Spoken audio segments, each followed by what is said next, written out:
Bonjour Rosette. Bonjour Alain, alors on est à Monaco, moi je viens d'arriver de Montréal et je vous découvre le Globe-Trotter du bonheur. Qu'est-ce que c'est que ça? C'est quelqu'un qui se promène et qui, à chaque fois qu'il rencontre quelqu'un, lui parle du bonheur, de la ligue et essaye de passer la bonne parole.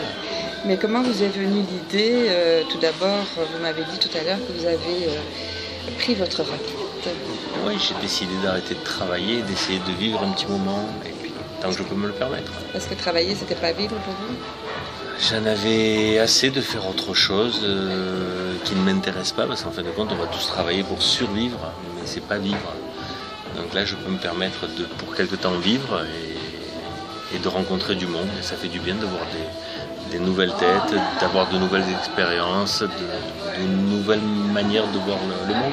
Alors vous m'avez raconté tout à l'heure qu'il vous est arrivé une synchronicité incroyable quand vous étiez sur le chemin de Compostelle. Quelques-unes, mais la plus belle, ce sont deux séminaristes qui étaient beaux et qui m'ont amené à mettre pour la première fois de ma vie les pieds dans une église. Et c'est passé des choses sympathiques qui font que je vais les revoir bientôt. Un des deux va être bientôt nommé diacre, je ne sais pas comment si c'est nommé ou autre. Et je serai présent à côté de Rome pour voir la cérémonie. Et il a accepté que je sois là, c'est un grand honneur pour moi. Et ça fait combien de temps que vous êtes avec la Ligue mondiale pour le droit au bonheur? Ça fait quelques années qu'on se connaît avec Muriel Van Boxem. Oui. Et elle m'a fait le privilège de me nommer ambassadeur l'année dernière quand elle a su que j'arrêtais mon travail pour essayer de trouver mon bonheur. C'était la condition? J'ai participé à l'élaboration du site et puis comme je savais que j'allais me promener, j'ai fabriqué un t-shirt avec le logo et puis l'invitation à faire un selfie. Qu'est-ce que ça vous a apporté au cours de toutes ces années avant que vous étiez ambassadeur? J'ai toujours aimé la vie, aimé les gens et j'avais mis ça entre parenthèses le temps d'élever mes 3 enfants. Et maintenant, je peux retourner à mes premiers amours. Voilà, tout simplement. Voir les gens, leur dire que je les aime et essayer de partager de beaux moments avec eux. Ouais. Et pour vous, c'est quoi le bonheur finalement?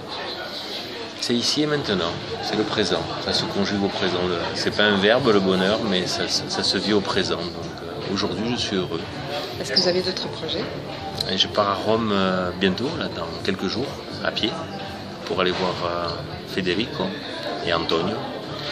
Et après, un de mes grands projets, mais c'est le projet d'une vie, c'est de partir au Tibet. Mais j'aimerais le faire à pied aussi, mais pas d'ici. Ou peut-être. Quand même. Ouais, pourquoi pas.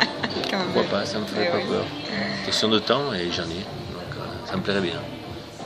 Et le fait d'être nommé ambassadeur, est-ce que ça a changé quelque chose pour vous? Ça m'a donné peut-être plus l'envie de parler aux autres. Je parle déjà beaucoup avec les autres, mais là il y avait un motif et ça me plaît de partager les bonnes nouvelles. Il y a des gens qui s'intéressent au bonheur, il faut le faire savoir. Et est-ce que vous avez réussi à attirer d'autres personnes dans cette ligue? Moi j'ai croisé, notamment, c'est marrant, j'ai croisé un Belge sur le chemin de Compostelle qui était plutôt prof de philo et qui a eu tout un discours philosophique et qui m'a dit ta ligue sur le bonheur ça m'interpelle et je vais essayer d'y réfléchir philosophiquement et on s'est quitté sur ça parce que je restais pas tout le temps avec tout le monde mais c'était marrant. Mais la plupart des gens que je croise sont contents de savoir qu'il y a des gens qui s'intéressent à ça et qui essaient d'en faire la promotion au niveau des gouvernements, des entreprises et autres. Qu'est-ce qu'on peut vous souhaiter pour les prochaines années alors? Du bonheur. Du bonheur. Alors, c'est ce qu'on lui souhaite. Merci. Merci à vous.